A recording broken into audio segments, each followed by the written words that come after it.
morning and welcome to today's 5 with Fitz. The markets are down and early going during a very heavy and very interesting earnings week.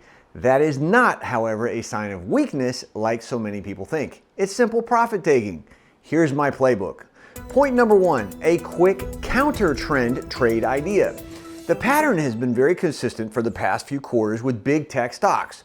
Run up into earnings, report blowout numbers, then fall back.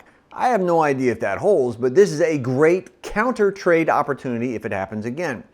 Learning to fade the trade everybody else is talking about can be a super powerful way to boost your returns around core positions. It takes practice and you'll make plenty of mistakes while you learn, but I promise you, the results can make it worth the effort. The trade's already worked this morning for Tesla, which is down 2.4% after blowout earnings. It's also already worked for a quick trade that I sent out to the One Bar Ahead family earlier today. Point number 2, Tesla tops $1 billion in income with a B. Tesla reported earnings yesterday and absolutely blew through estimates by a whopping 47%.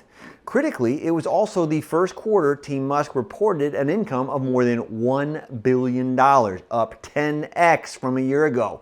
Repeat that with me, 10x. Now, many folks in the mainstream press are worried about supply chain issues, but that's overblown. Think about this for a second. If there is anybody on this planet who is ahead of the game, it's Elon Musk. I hope I'm smart enough to buy more shares.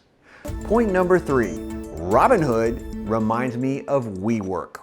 Robinhood is in the middle of their pre-IPO roadshow. That's an expression meaning the time during which a company attempts to generate hype and interest from the investing community, analysts, and the retail public.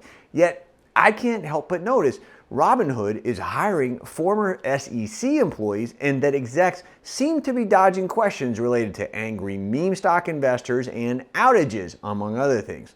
All is not lost though, and obviously I'm being sarcastic here. We learned from the company's virtual roadshow that Pluto is CEO Vlad Tenev's favorite planet. Point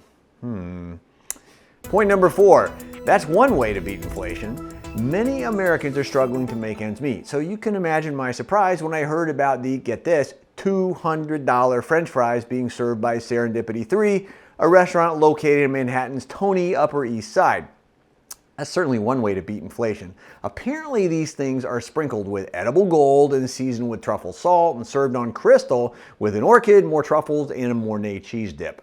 More power to them if they sell, and I hope they sell a lot. Meanwhile, I'm going to stick with McDonald's fries and McDonald's stock. Point number 5, the greatest threat the U.S. has ever faced. This just in from CNBC.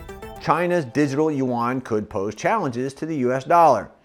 Then I thought to myself, gee, where have we heard this before? Oh, I don't know, One Bar Ahead several months ago. Still, it's great to have company. The more people that know about this, the better. And by the way, billionaire Kyle Bass agrees with me. The bottom line today, many people want to improve their lives, but very few choose to do so. That's important because life isn't something that just happens. Make it a great day. Profits, of course, will follow. You got this, I promise. I'm Keith Fitz-Gerald, and I'll see you next time. Thank you for watching today's Morning 5 with Fitz. Click subscribe to get daily market notes right here on YouTube, or sign up for the email versions at the link below. You can also find me on Twitter and Instagram for my real-time thoughts on markets, analysis, and more.